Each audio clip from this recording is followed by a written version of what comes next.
আমাদের কোনো মামু বাড়িও নাই, আমাদের কোনো পিসির বাড়িও নাই।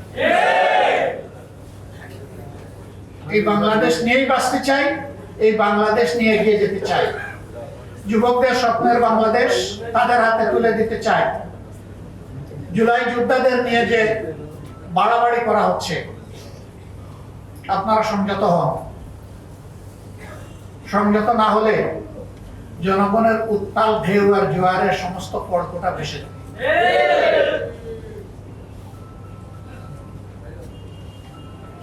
আইন আমরা হাতে তুলে নেওয়ার পক্ষে নই, কিন্তু আমরা তাও বলবো যে কেউ স্বাধীনতার সীমা লঙ্ঘন করে জুলাইকে অপমান করার দুঃসাহস আর দেখাবেন না। যদি দেখান, মনে রাখবেন এই যুব সমাজ, এই জনতা এখনো ঘুমিয়ে যায়নি।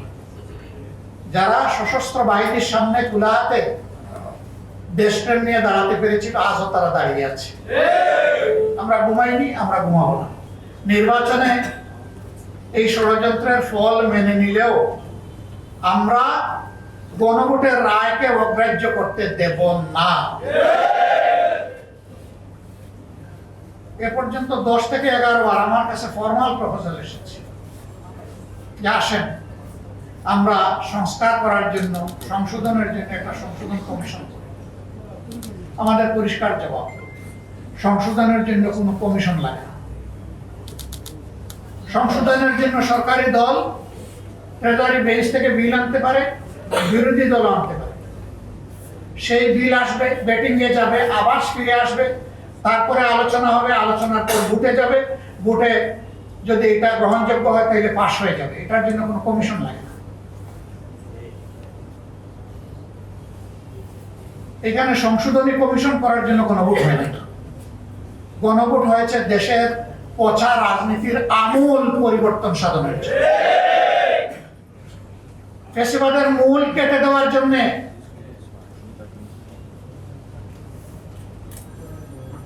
আমরা সেই সংস্কার চাই।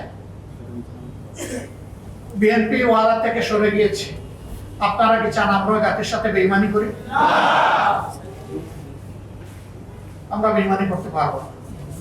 আমরা জাতিকে কথা দিয়েছিলাম, আমরা সেই জায়গায় আছি এবং আমরা কনফিডেন্ট, আমরা গভীর আস্থাশীল। জনগণের 70% মানুষের দেওয়া এই ভোট বৃথা যাবে না, ইনশাআল্লাহ এটা বাস্তবায়ন হবে। আমরা সংসদের ভিতরে চিৎকার দেব, রাজপথে সমান তালে আমাদের আন্দোলন চলছে, আরো বেগবান হবে দিনের পর দিন। বৃষ্টি ঝড় সব কিছু উপেক্ষা করে এ পর্যন্ত বাস্তবায়ন হয়েছে। আল্লাহ তাআলার কাছে সাহায্য চাই, আগামীতেও যেন আল্লাহ আমাদেরকে সাহায্য করেন, আমাদের সমস্ত কর্মসূচি বাস্তবায়ন। এটা ঠিক, লোহা গরম হয়ে লাল হইতে একটু সময় লাগে, কিন্তু লাল যখন হবে তখন জনগণ হাতে মুগুর নিয়ে ঠিক মতোই পিঠাবে।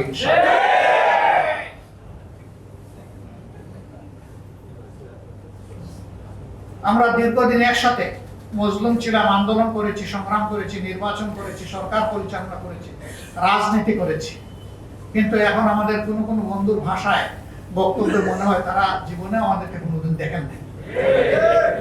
ভুলে গেছেন এত তাড়াতাড়ি, স্মরণ হতে সময় লাগবে না, একটা ঝাঁকুনেই যথেষ্ট।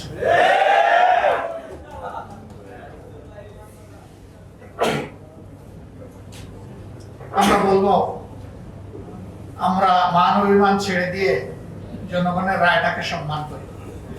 সংসদের ভিতরে বলেছি যদি এটা সম্মান করেন তাহলে এই সংসদ সম্মানিত হবে,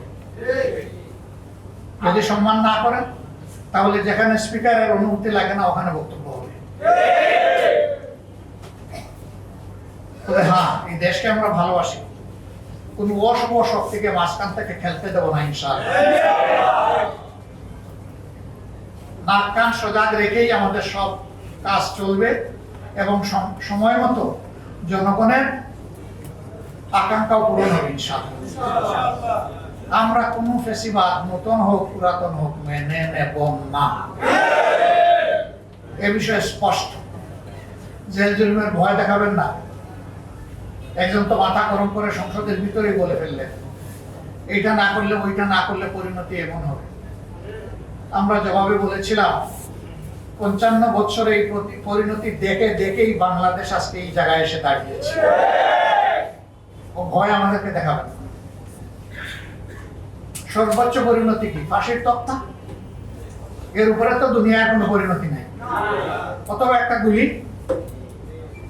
আলহামদুলিল্লাহ, দেশের জন্য, জাতির জন্য, আল্লাহর জন্য প্রস্তুত আছি, কোনো অসুবিধা নেই। লড়াই আমাদের চলবে, ইনশাআল্লাহ বিজয় জনগণের হবে।